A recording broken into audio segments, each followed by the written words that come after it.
Well, here we are at the St. Louis Fun Tours. Going to take the trolley ride around the historic parts of St. Louis. It'll be a fun time.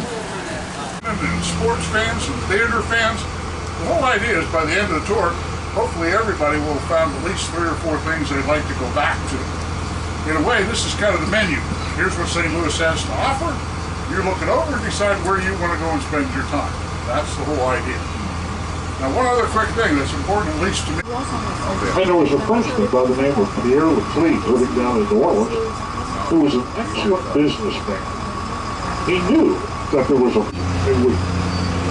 To try and convince him that it was safe, the builder pulled 13 locomotives out onto the bridge. Oh, the little Missouri. The park over here on the right is all part of the Arch grounds. Officially, it's known as the Jefferson National Expansion Memorial, but no one ever says that. Everybody just calls it the St. Louis Arch or the Gateway Arch or just the Arch. Now, this is a federal monument. So the park here on the right, the Arch itself, does not belong to St. Louis or the state of Missouri. They belong to the federal government. The arch itself is 634 feet tall, and that makes it the tallest monument in the United States. It is taller than the Washington Monument. In St. Louis, the arch isn't just the tallest monument, it's the tallest structure, and it always will be. By law, you're not allowed to build anything in St. Louis taller than the arch. Now, if you've never been up in the arch, you've got to do weddings every weekend. This is probably people's favorite spot to get married in St. Louis. And of course, since it is still a church, it's open to the public, it's free to go in. They even have a free parking lot over here on the right. The only thing they ask is that you honor that the parking lot is for the old cathedral, not for the downtown or a ball game or anything like that. It's beautiful inside. It's all restored back to the way it looked in the mid-1800s, about the museum now. It got replaced by a much larger courthouse back in the 1930s. But they kept the old building here because it was a beautiful piece of architecture and because it was so historically significant. They had a lot of court cases here that had an impact on the whole country, not just the St. Louis region. Now, one of those court cases laid the groundwork for women getting the right to vote in the 19th Amendment, but easily the most influential was the Dred Scott decision. Absolutely beautiful. We have a couple of the courtrooms restored back to the way they looked in the mid-1800s. The statue there in the front is deceased. Hopefully it'll get a little more cardinal red instead of Halloween orange. And they have lots of special events here, political events, musical events, lots of weddings. The Wainwright building. That was a real engineering marvel when it was built back in the 1800s. It's the first building ever built with a steel and iron girder system under the brick. And the girder system not just looked at. So one of the unique things around St. Louis is that in a park, you'll never see a sign that says keep off the grass, or no dogs allowed, or no picnics, or stay out of the fountain, or don't climb on the statues. They really want you and your family and pets to enjoy the park. Now, as they get all the fountains turned on here, as the weather gets warmer, you'll see plenty of kids out here playing in the fountains. If it's hot enough in the summer, you'll see adults cooling off out there too. That's perfectly okay. They really do want you to enjoy the park. By Franklin Roosevelt. It's a beautiful military museum, open to the public, and it's absolutely free. If you like military history, don't miss that. They've got all kinds of old uniforms and weaponry and World War II Jeeps, and the whole thing's free. Coming up, even one of the money stuff, something really good for St. Louis this week. You're a baseball fan.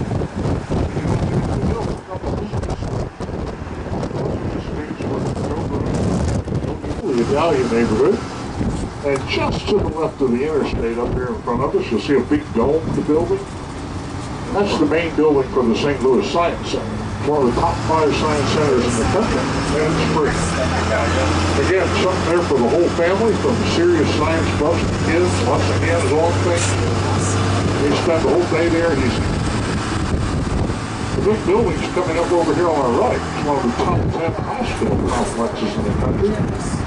Barnes Jewish Hospital and the Washington University Medical School. Well, that's a treatment hospital as well as a research hospital. They did the world's first lung transplants in there. They have a huge cancer clinic, big heart institute. If anybody remembers the names Masters and Johnson, that's where Masters and Johnson lived. That owning some land on the west side of the Mississippi River was going to be important to prevent the country and ultimately to grow the country. Well, back in 1803, when he was the president, he had his chance to act on that belief. He knew that Napoleon was involved in it. Back in the 1930s, there was a young man who was a baritone singer in the chorus. The boathouse, actually is a boathouse. He'd go in there and run up the rowboat, paddleboat, canoe, or kayak. There's a couple links over here on the right that are all interconnected. You can get out there and row around for quite a ways. Very popular on a nice afternoon or early evening. Coming up over here on the left, the big art museum. It's absolutely free. The lake over here on your right is called the Grand Basin. That was the centerpiece of the World's Fair. The hill was known as Art Hill, and the statue right here in front of us, just to the right, actually is St. Louis. That's Louis IX of France. Louis IX was a medieval French king, very beloved by the French people, and he was in fact sainted, therefore St. Louis. So when Pierre Leclerc got here, he said, here's where we're putting our settlement, and we're naming it St. Louis, and we're naming it St. Louis in honor of Louis IX. So I'm going to stop here for 5 minutes, give you a chance to get out and stretch. And there's our little trolley here at the Art Museum. St. Louis Art Museum. We joined this year, and the one function already. You want in it? No? Already? And here we are at Art Hill. Used to have the golf course coming right across over there, but they did away with it, redesigned the golf course, and now that you can see some of the golf course right down there.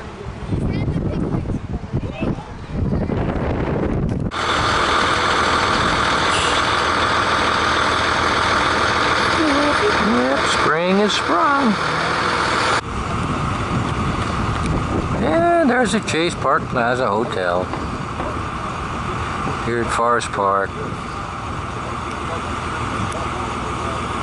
And here's Art Hill. It's free. You find a lot of wealthy people, of course, who make large donations and big endowments. That system has worked so well.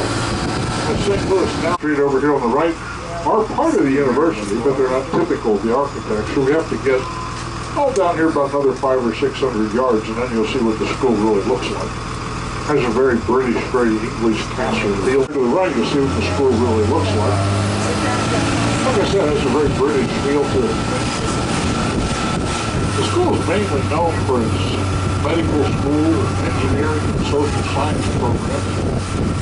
But they do have degrees here in just about everything you could possibly want.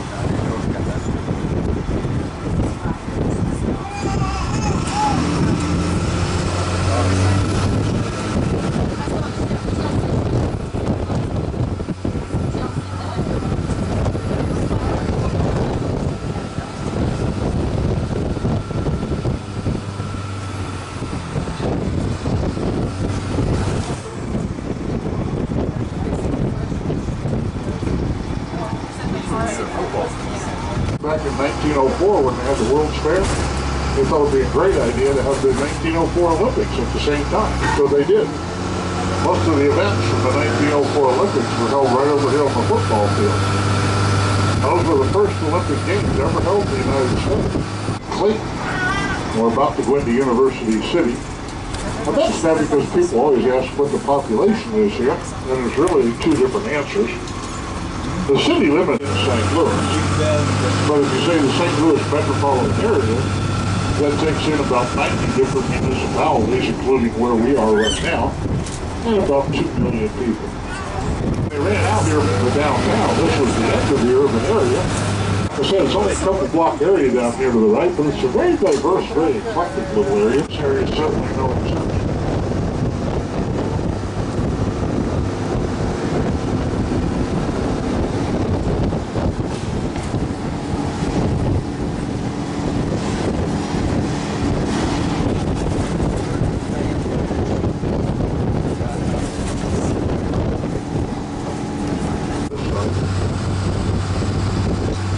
Another thing I get asked about a lot is the amount of brickwork you see in St. Louis. Brick buildings, brick homes, brick walls, brick everything. There's really two reasons for it. The most obvious one, of course, is that the land here has a lot of clay, a lot of brick buildings and dirt land. But what kind of all started was back in 1849. A significant portion of the city was burned. And after that fire, the city leaders mandated that practical too. We get a lot of pretty severe cold in the winter and heat in the summer, a lot of storms, thunderstorms occasionally. It's not a restored old building, that's new construction. That building's only a year old. When they built here, they built to match the old architecture as closely as possible. With the slate roof, stonework, copper gutters, and it's a very expensive way to build, but in the long run, it does last over 100 years.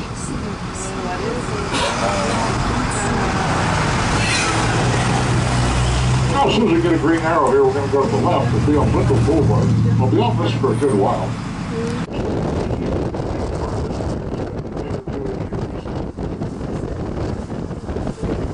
This was built right on the spot. It was the official entrance to the 1904 fair.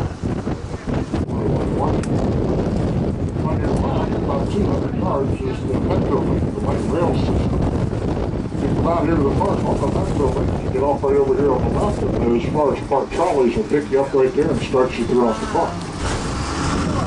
The beautiful big history museum, you can probably guess how much. The first sign in the bubble will catch your eye says the Fox. The Fox is a restored 1920s era theater. It'll be one of the most lavish, opulent theaters you'd ever want to see.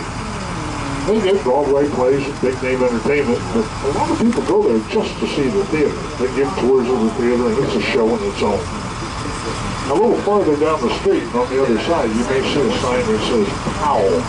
That's Powell Hall. That's the home of the St. Louis Symphony. This is all St. Louis University. To the left and right.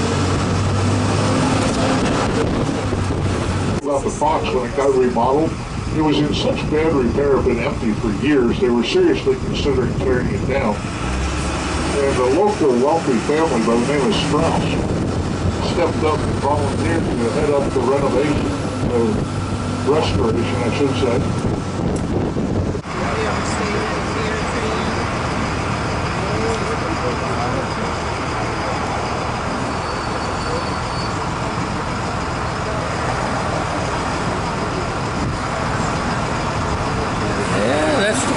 Building.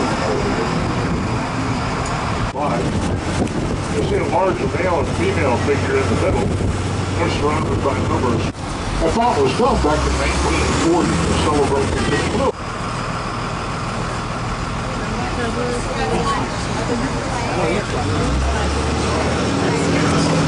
Right, right before you get back to City Hall is the Airline Sea. We're going to go to the left here. North-south street in town. The bus coming up across the street straight out of here is one of those downtown trolleys. You see a statue over here on the right on the corner. That's Ulysses S. Grant. Now, Grant's got a statue here not just because he's a former president, but he also lived here for a while. He graduated from West Point. His first assignment in the Army was to St. Louis. We're going to go straight up here to the last traffic light. We're going right at the last light. Last light up here, then over here on the left, you see all the red umbrellas. It's the Mosaic restaurant. That's one of a lot of people's favorites in town.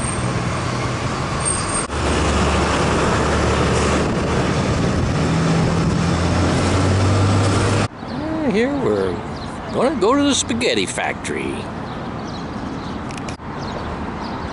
Yeah, that's the old Veterans Bridge.